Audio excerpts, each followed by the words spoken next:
अस्सलामु अलैकुम वरहमतुल्लाहि वबरकातुहू नहमदुहु व नुसल्ली अला रसूलिहिल करीम अम्मा बाद अऊज़ु बिल्लाहि समीइल अलीम मिनश शैतानिर रजीम बिस्मिल्लाहिर रहमानिर रहीम मसलुल लज़ीना युनफ़िक़ूना अम्वालहुम फ़ी सबीलिल्लाहि कमसलि हब्बतिन अंबतत सबअ सनाबिला फ़ी कुल्लि सुन्बुलतिन मिअतु हब्बा वल्लाहु युज़ाइफ़ु लिमन यशा वल्लाहु वासिउन अलीम। मुअज़्ज़ज़ हाज़िरीन, पिछले खुतबे जुमा के मौके पर मैंने आप हज़रात के सामने दीन में तंज़ीम की क्या अहमियत है, इसे मौजू बनाकर कुछ बातें आप हज़रात के सामने पेश करने की कोशिश की थी। उस मौके पर मैंने सूरह माइदा की आयत नंबर 72 के ज़रिए से आयत नंबर 12 के ज़रिए से खुतबे का आगाज़ किया था और उस आयत के ज़रिए ये बात आप हज़रात के सामने पेश करने की कोशिश की कि अगर हम तंज़ीम के साथ जुड़े रहें, मुनज़्ज़म होकर किसी मुल्क में किसी सोसाइटी में जिद्दोजहद करें, तो जो रिज़ल्ट्स अल्लाह रब्बुल आलमीन ने डिज़ाइन किए हैं वो रिज़ल्ट्स हमें मिलकर रहेंगे। इसके लिए मैंने सूरह माइदा की आयत नंबर 12 ही के ज़रिए आपको ये बताया कि अल्लाह रब्बुल आलमीन ने फरमाया वबअसना मिनहुम इस्नई अशरा नक़ीबा, कि बनी इसराइल से वादा लिया कि अपने अंदर 12 सरदारों का इंतखाब कर लो, और जब किसी सरदार का तकर्रुर हो जाए तो उसकी सही तरीके से इताअत करो। ये होती है तंज़ीम, ये होता है इत्तेहाद। और इसके बाद में मैंने इस तंज़ीम के साथ जुड़ने के क्या क्या फ़ज़ाइल है, क्या क्या फ़वाइद है, इत्तेहाद के साथ ज़िंदगी गुजारने से एक कौम के बड़े बड़े मसाइल किस आसानी के साथ मुकम्मिल होते चले जाते हैं, ये बातें आप हज़रात के सामने पेश करने की मैंने कोशिश की थी। और आज इसी मौजू को थोड़ा सा आगे बढ़ाने की कोशिश करूँगा। 6 दिसंबर है, आप जानते हैं, एक सानिहा हमारे इस मुल्क में 6 दिसंबर की तारीख को हुआ। आप भी इससे अच्छी तरह से वाकिफ़ है। और मसाजिद की जो जिम्मेदारियाँ, मसाजिद का जो किरदार किसी सोसाइटी में होना चाहिए, इस हवाले से भी कुछ बातों को आपके सामने पेश करना मेरे लिए ज़रूरी है, क्योंकि मैं इस सोसाइटी के अफराद के जहनों से, मिजाज से अच्छी तरह से अभी वाकिफ़ भी नहीं हूँ कि किस अंदाज में आप लोगों के सामने बातों को पेश किया जाए कि आज की इस तारीख़ को मद्देनज़र रखते हुए। इसीलिए मैंने मुनासिब समझा कि मस्जिद के किरदार को आप लोगों के सामने पेश कर दिया जाए कि मस्जिद नबवी की तामीर के बाद में नबी करीम सल्लल्लाहु अलैहि वसल्लम ने मस्जिद का किस तरह से इस्तेमाल किया था, और हमारी सोसाइटी में मस्जिद की तामीर के बाद में हम मसाजिद का किस तरह से इस्तेमाल करते हैं। तो देखिए, पिछले खुतबे जुमा के मौके पर तो मैंने बहुत सारी बातें आप हज़रात के सामने इज्तिमाइयत से मुताल्लिक़ रखी है और मिसालें भी आप लोगों के सामने दी है कि बड़े बड़े काम हमें आज की इस दुनिया में, हमारी अपनी सोसाइटी में, हमारे इस मुल्क में करना है। और हिंदुस्तान की सरजमीन पर अगर आप नज़र डालेंगे तो सबसे ज़्यादा पसमानदा अगर कोई कौम है तो वो मुसलमान है। इसीलिए तो आप जानते हैं कि कांग्रेस के पीरियड में शब्बीर अली ने ज़्यादा कोशिश इस बात की थी कि सच्चर कमेटी बनाई जाए, मुसलमानों को 10% हिस्सा दिया जाए। इस बारे में आप अच्छी तरह से जानते हैं कि सच्चर कमेटी के लिए एक ज़ोरदार मुहिम चलाई गई। ये सारी बातें आप लोगों के सामने हैं। वो इसलिए कि मुसलमान हिंदुस्तान की सरजमीन में बेइंतहा पसमानदा है। अब हमारे माशी मसाइल रखे, तालीमी मसाइल रखे, सियासी मसाइल रखे, दीगर मसाइल रखे, इन तमाम के तमाम मसाइल को हल करने का ज़िम्मेदार अगर हम किसी और को बनाएंगे तो ये हमारे मसाइल कभी, क़यामत तक हमारे मसाइल कभी ख़त्म होने वाले नहीं हैं। हमारे मसाइल हमें खुद अपनी तरफ से जिद्दोजहद करके ख़त्म करने पड़ेंगे। इसके लिए कुछ ना कुछ कोशिश करनी पड़ेगी। यानी हर मसले को दूसरों की तरफ डाल देना ये ठीक भी नहीं है। इसीलिए अल्लाह रब्बुल आलमीन ने सूरह राद में ये फरमाया, इन्नल्लाह ला युग़य्यिरु मा बिक़ौमिन हत्ता युगय्यिरु मा बिअन्फुसिहिम, कि अल्लाह ताला किसी कौम की हालत को उस वक्त तक नहीं बदलते जब तक कि वो खुद अपनी हालत को बदलने का इरादा नहीं कर लेती। वो ये नहीं चाहती कि हमारी हालत तब्दील हो, उस वक्त तक अल्लाह ताला किसी कौम की हालत को नहीं बदलते। अब देखिए, पिछले खुतबे जुमा के मौके पर मैंने बहुत सारी बातें आपके सामने रखी थी। उन बातों में से कुछ बातें बच भी यानी छूट भी गई थी। उन बातों को आप हजरात के सामने पेश करने की कोशिश करूंगा। जैसा कि अभी कुछ देर पहले आपके सामने मैंने बात रखी कि बड़े बड़े काम हमें हमारे इस मुल्क में करना है। अब फर्दन फर्दन एक एक फर्द अगर इन कामकाज को करने के लिए आगे आए तो वो अपनी मेहनत, अपने माल की कुर्बानी, अपने वक्त की कुर्बानी के जरिए इन कामों को वो अदा नहीं कर सकता। इन कामों को किस तरीके से अदा किया जा सकता है, इसके लिए बेहतरीन नमूना नबी करीम सल्लल्लाहु अलैहि वसल्लम की जिंदगी से हमें मिलता है। जैसा कि पिछले जुमे के रोज मैंने बात आपके सामने रखी कि नबी करीम सल्लल्लाहु अलैहि वसल्लम ने मदीना में 12 सरदार मुकर्रर कर दिए और सरदारों का तकर्रुर होने के बाद में लोगों की जिम्मेदारी इन सरदारों के हवाले कर दी। और इसके बाद में अगर आप देखेंगे कि फतेह मक्का के बाद में नबी करीम सल्लल्लाहु अलैहि वसल्लम ने भी, जबकि खाने काबा मक्का में मौजूद है, रहना अगर कहीं पर पसंद किया तो मदीनतुल मुनव्वरा की सरजमीन थी। और सहाबे कराम ने जिस मॉडल पर अल्लाह के नबी सल्लल्लाहु अलैहि वसल्लम के बाद में, यानी जब इस्लाम दुनिया के अंदर फैलने लगा, तो मदीना के मॉडल को लेकर सहाबे कराम दूसरे मुल्कों की तरफ चले जाते थे और ठीक मदीना के मॉडल ही के जरिए से दूसरे शहरों की तामीरात का एक सिलसिला शुरू किया गया था। तो यही मदीना का मॉडल हमारे लिए एक सुनहरा मॉडल है। अब नबी करीम सल्लल्लाहु अलैहि वसल्लम ने मदीना में जाते ही सबसे पहला काम ये किया था, मुसलमानों में इत्तेहाद पैदा कर दिया और साथ ही साथ एक और कौम यहूदी थे, इनसे भी इत्तेहाद कर लिया और इस बात का ऐलान कर दिया कि मुसलमान, यहूदी और हो सकता है गालिबन मुझे यहाँ पर याद नहीं आ रहा है कि मुशरिकों को भी इसके अंदर शरीक कर लिया शुरू में, और ये ऐलान कर दिया कि हम सब के सब एक उम्मत है। यानी मदीना के डेवलपमेंट के लिए, मदीना की तरक्की के लिए हम एक उम्मत है। तो अब इसके बाद में देखिए, एक एक फर्द किसी सोसाइटी के अंदर इनकलाब नहीं ला सकता।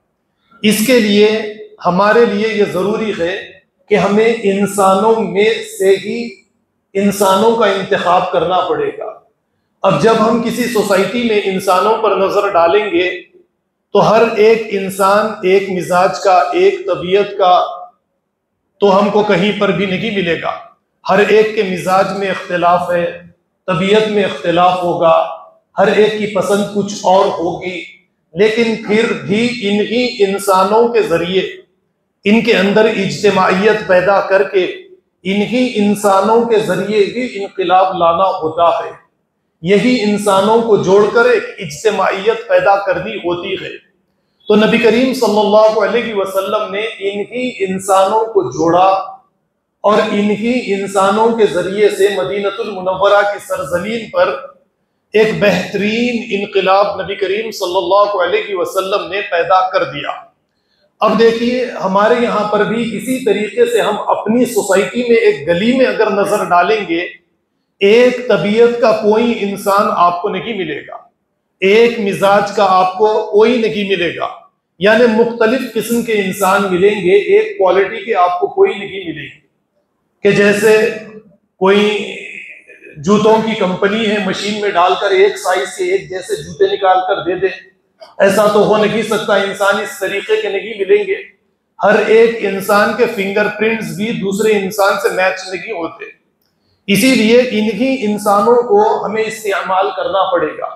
यही इंसान हमारे लिए बेहतरीन सरमाया है और इन्हीं इसी सरमाए के जरिए से हमें इनकलाब लाना है। तो पिछले खुतबे जुमा के मौके पर मैंने चंद मिसालें आप लोगों के सामने रखी कि अगर 20 करोड़ रेत के जर्रात अगर किसी एक मकाम पर जमा हो जाए तो वो उस जगह को रेगिस्तान के अंदर तब्दील कर देते हैं। या इतने ही खतरे अगर किसी एक जगह पर जमा हो जाए तो वो सैलाब बनकर बह निकलते हैं।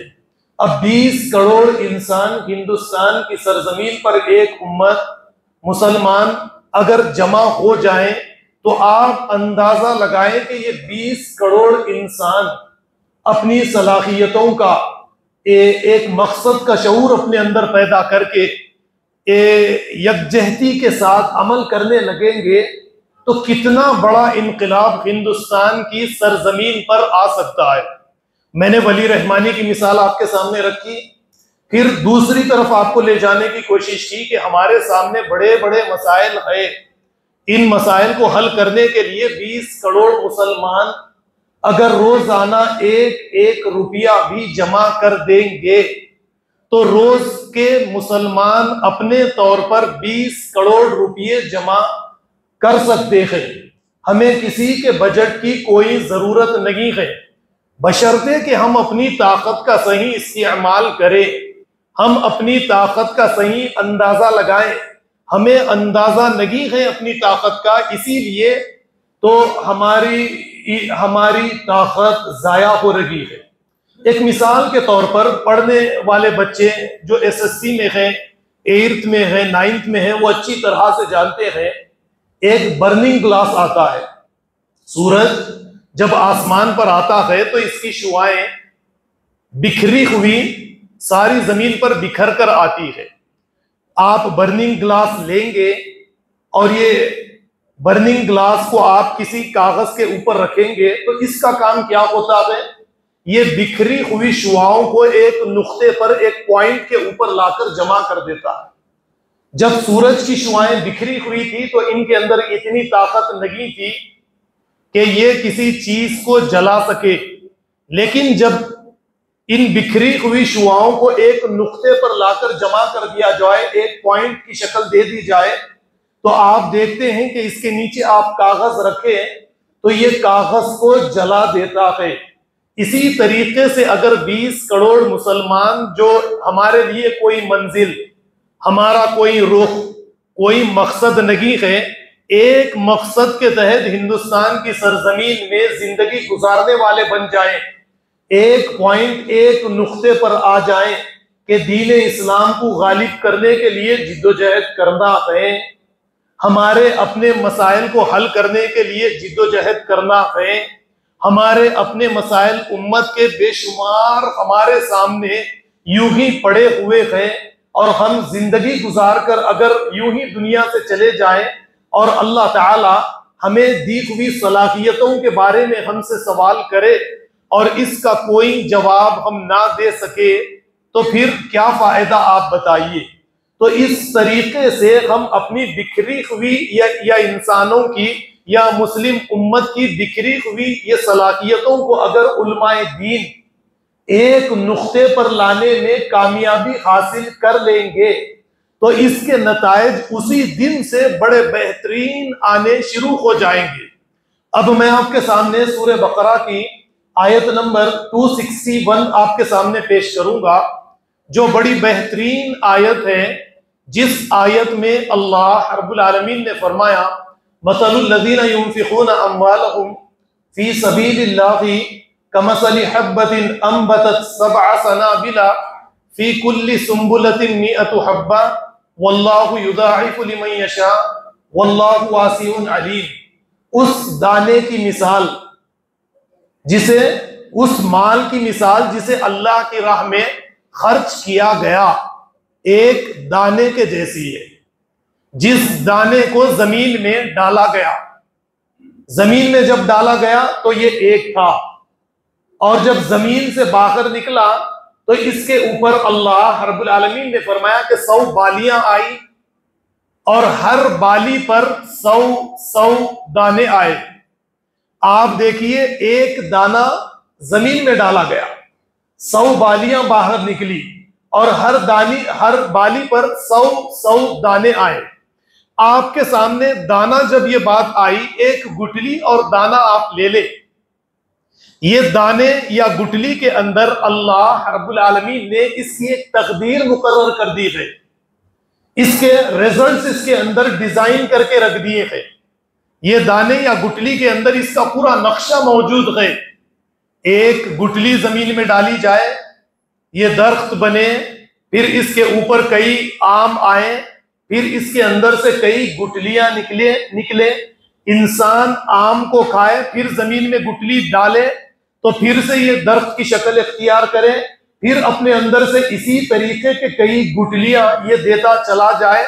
यानी ये अपनी जात से इंसानियत को, जानवरों को फायदा ही फायदा पहुंचाता है। तो अगर अल्लाह रब्बुल आलमीन एक इंसान से ये सवाल कर ले कि ऐ इंसान, मैंने तुझे दुनिया में भेजा और तूने दुनिया में पैदाइश का मकसद ये समझा कि खाए पिए, बच्चे पैदा करे और दुनिया को छोड़कर आ जाए, ये अगर तेरा मकसद है तो जिंदगी को तूने जाया कर दिया। और वो जिंदगी के लिए तूने इस इम्तिहान वाली जिंदगी में कुछ नहीं किया, जो तुझे इस जिंदगी के अंदर एक बीज या एक गुठली से सबक लेकर तुझे सीखना चाहिए था कि ये दुनिया से जा रही है तो दूसरों को फायदा पहुंचाने के लिए एक गुठली या एक फल के अंदर कई बीज इसलिए देकर जा रही है कि मेरे बाद में इसे जमीन में डालकर फिर फायदा हासिल किया जाए। तो एक इंसान अगर अपनी जिंदगी को जाया कर ले, ये बेफायदा होकर जिंदगी गुजारे, तो खुदा का कानून है वह अम्मा मा यंफउन नास फयमकुतु फिल अर्ज, जो जमीन में दूसरों को फायदा पहुंचाता है उसे जिंदगी दी जाती है, उसे बढ़ने का मौका दिया जाता है।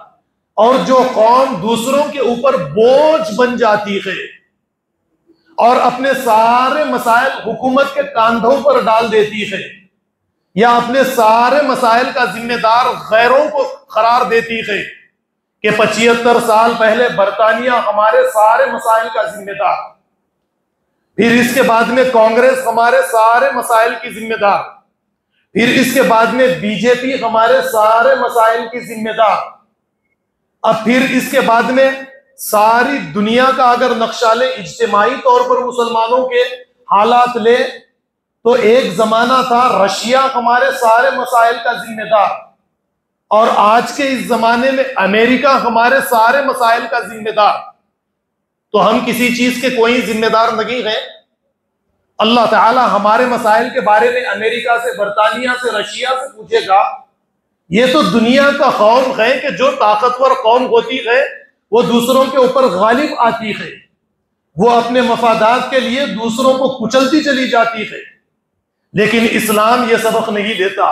इस्लाम कहता है, इस्लाम ये तालीम देता है कि मुस्लिम उम्मत की ये जिम्मेदारी है कि ये अपने लिए दुनिया में नहीं जीते, बल्कि ये औरों के लिए, मुसलमानों के अलावा गैर मुस्लिमीन के लिए भी ये जीते हैं, अपने आप को मशक्कत में डालते हैं ताकि सारी दुनिया की इंसानियत के मसाइल हल हो। निज़ाम रबूबियत को खूबसूरती के साथ हमारे सामने पेश करता है कि देखो हर एक चीज दूसरे को फायदा पहुंचा रखी है। गाय घास खा रही है, घास को तब्दील कर रही है दूध के अंदर, गोश्त के अंदर, और ये दूध दे रही है ऐ इंसानों तुम्हें, तुम भी ग़िज़ा खा रहे हो सिर्फ अपने लिए, दूसरों के लिए कुछ नहीं। दुनिया से जा रही है तो गोश्त दे रही है। तो इस किस्म की रुबूबियत का निजाम भी हमारे सामने पेश करता है।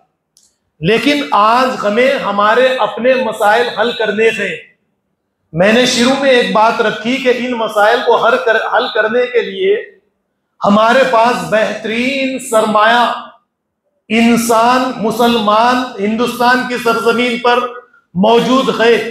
हम किसी ना किसी तरीके से इनके जहन को तब्दील करने में अगर कामयाबी हासिल कर लेंगे, क्योंकि जहन और सोच से अमल बनता है, और सोच की तब्दीली, जहन की तब्दीली, आमाल की तब्दीली पैदा करती है। तो सोचों की तब्दीली के लिए उलमाए दीन के लिए यह जरूरी है कि वह जिद्दोजहद करे। मसाजिद को एक यूनिवर्सिटी के जैसा इस्तेमाल करे, मसाजिद में ऐसे उलमा का इंतखाब करे जो अवाम के जहनों के अंदर जमूत पैदा ना करे, इनके जहनों के अंदर इनकलाब पैदा करने वाले उलमाए दीन का इंतखाब किया जाए, वो इनके अंदर इनकलाब पैदा करे। कई सदियों से जो जमूत मुसलमानों में पैदा हो चुका है, इस जमूत को तोड़े। एक पानी अगर किसी गड्ढे में आकर जमा हो जाए तो ना ये पीने के काबिल होता है, ना इस्तेमाल के काबिल होता है, इसके अंदर तअफ़्फ़ुन पैदा हो जाता है। पानी की जिंदगी इसके बहने में है। ये पीने के इस्तेमाल शुदा जब ही बनता है जब ये जमीन पर रवा और दबा रहे। अगर ये एक जगह जम जाए तो तबाह, ये इसके अंदर तअफ़्फ़ुन गंदगी पैदा होकर ये बर्बाद हो जाता है। तो इसी तरीके से हमारे जहनों का ये जमूद जो है, इस जमूद को तोड़ना हमारे लिए बेइंतहा जरूरी है। अब इसके लिए मैंने एक बात आपके सामने रखी कि 1 रुपया अगर हम रोजाना जमा करेंगे तो 20 करोड़ मुसलमान एक रुपये के जरिए रोजाना 20 करोड़ रुपये जमा कर सकते हैं। आप लोगों की जिम्मेदारी मस्जिद में बयान सुनने के बाद में बाहर जाकर इस बात को भुला देना नहीं है। बल्लिगु अन्नी वलो आया, अगर मुझसे कोई एक बात भी तुम्हें पहुंचे तो इसे दूसरों तक पहुंचाना है। आप लोगों की जिम्मेदारी इसे दूसरों के सामने बयान करना है, उलमा के सामने रखना है, इज्तिमाइयत पैदा करने की कोशिश करना है। और जब इस मसले को हम हल कर ले तो दूसरे बेशुमार मसाइल हमारे सामने और भी है। इससे पहले भी मैंने कुछ बातें आप लोगों के सामने रखी। ये बताया कि सदक़ात, खैरात, ज़कात ये फी सबीलिल्लाह अल्लाह रब्बुल आलमीन ने जो रखे हैं, ये इसलिए नहीं कि क़यामत तक फ़कीरों को पैदा करे। लोगों को सदक़ात व खैरात देकर नफ्सियाती एतबार से इनको कसलान और कामचोर बनाते चले जाए। ये सदक़ात, खैरात, ज़कात के कुछ रिजल्ट्स है कि 10 साल 5 साल में गुर्बत, गरीबी का खातिमा हो जाए, कोई मुसलमान भीख मांगने वाला ना रहे, सारे गरीब खत्म हो जाए। फिर इसी सदक़ात, खैरात, ज़कात के माल से अब मुसलमानों के दूसरे मसाइल हल करने हैं, स्कूल्स डालने हैं, कॉलेज डालने हैं, यूनिवर्सिटी कायम करनी है, रिफाई इदारे कायम करना है, या इसी तरीके से दवाखाने, बड़े बड़े दवाखाने कायम करना है। आप देखिए तालीम का मसला या इसी तरीके से इलाज का मसला, हम इसकी इस्तिताअत आज नहीं रखते। दवाखानों में आप जाएं, कमर्शियल हो चुका, तालीम कमर्शियल हो चुकी है। मुसलमान अगर अपनी ताकत का सही इस्तेमाल करे तो इन चीजों पर काबू पा सकते हैं, लेकिन हम इस जानिब कोई तवज्जो ले जाना ही नहीं चाहते। अब अल्लाह के नबी सल्लल्लाहु अलैहि वसल्लम ने मसाजिद का जो किरदार मुंतखब किया है, मस्जिद नबवी के जरिए नबी करीम सल्लल्लाहु अलैहि वसल्लम ने जो काम काज किए थे वो क्या है। आप देखिए, मस्जिद के इमाम की जिम्मेदारी होती कि वो बाजार में तिजारत करने वाले अफराद पर नजर रखे, बाजार में घूमे और ये देखे कि कोई दुकानदार किसी को धोखा ना दे। वो सोसाइटी के एक एक फर्द पर नजर रखे। क्या अल्लाह के नबी नमाज अदा करने के बाद बाजार में गश्त नहीं करते, दुकानों का इंस्पेक्शन नहीं करते और उन्हें ये नहीं बताते कि धोखे से बरकत खत्म हो जाती है और किसी माल के अंदर ऐब है तो उसे जाहिर कर दो, इसे छिपाकर बेचना हराम है। ये मस्जिद का किरदार है। फिर इसी तरीके से मस्जिद नबवी के बाहर नबी करीम सल्लल्लाहु अलैहि वसल्लम ने एक चबूतरा तामीर करवाया जिसका नाम सुफ़ा था, और वहां पर तुलबा अल्लाह के नबी सल्लल्लाहु अलैहि वसल्लम का इंतजार करते। तो हमारी इस मस्जिद इलाही की भी कुछ जिम्मेदारियां है। सोसाइटी के लिए कुछ किरदार बनता है। उन जिम्मेदारियों में से ये जिम्मेदारी और आप लोगों की सोसाइटी के मुसलमानों से जो शिकायत है वो शिकायत किस तरीके से दूर होगी, इस मसले का हल क्या है, ये बताने के लिए, जैसा कि मैंने बारकस में जिस मस्जिद में मैं खिताब दिया करता वहां पर मैंने एक इंस्टीट्यूट कायम की और उस वक्त में मैंने मस्जिद में ये ऐलान किया कि आप लोगों की शिकायत कि नौजवान बच्चे मस्जिद को नमाज अदा करने के लिए तशरीफ नहीं लाते, ये शिकायत दूर हो जाएगी। आप असर से लेकर इशा की नमाज तक कंप्यूटर क्लासेस का आगाज कर दे। वैसा ही हुआ और इसके बाद में 100 से ज्यादा बच्चे रोजाना असर से लेकर इशा तक मस्जिद में तशरीफ लाते। 3 वक्त की तो नमाजें मिली इन्हें, मस्जिद का माहौल मिला। तो इसी तरीके से अगर इस मस्जिद में ऊपर की जानिब, वैसे कुछ लोग तैयार हो चुके अल्हम्दुलिल्लाह, इस मस्जिद में भी हम एक कंप्यूटर इंस्टीट्यूट कायम कर दे, असर से या मगरिब से क्लासेस का आगाज कर दे, यकीन मानिए 80, 100 या 50 बच्चे मस्जिद से जुड़ जाएंगे और ये नौजवान बच्चों को मस्जिद का माहौल मिलेगा। या फजर की नमाज के साथ रखेंगे तो फजर की नमाज में 100 बच्चे तो तशरीफ लेकर आएंगे। इस तरीके से जो 10 मिनट की नमाज के बाद में मस्जिदों को लॉक कर दिया जाता है, मस्जिदों का जिस तरीके से इस्तेमाल अल्लाह के नबी सल्लल्लाहु अलैहि वसल्लम ने किया है कि मस्जिद के दरवाजे मुसाफिरों के लिए खुले होते, लोगों के मसाइल हल करने के लिए खुले होते, मस्जिदों पर कोई दरवाजा और लॉक पड़ा नहीं होता, बल्कि मस्जिद का दरवाजा मस्जिद दारुल क़ज़ा की हैसियत से, एक मदरसे की हैसियत से, एक कॉलेज की हैसियत से, एक यूनिवर्सिटी की हैसियत से इस्तेमाल में आती। अगर इसी तरीके से मसाजिद का इस्तेमाल हम करेंगे तो ये शिकायत किसी सोसाइटी के मुसलमान की जुबान पर बाकी रहेगी कि नौजवान मस्जिद को नमाज पढ़ने के लिए तशरीफ नहीं लाते। कुछ मस्जिद का माहौल भी ऐसा कीजिए कि लोग तशरीफ लेकर आए, किसी एक आलिम का इंतखाब करे, दारुल क़ज़ा कायम करे, तलाक के मसले, खुला के मसले, लड़ाई झगड़े, ससुराल के झगड़े, वो सारे के सारे झगड़े लेकर लोग पुलिस स्टेशन को, कोर्ट को ना जाए, बल्कि मस्जिद को दारुल क़ज़ा बनाकर वो मस्जिद को तशरीफ लेकर आए।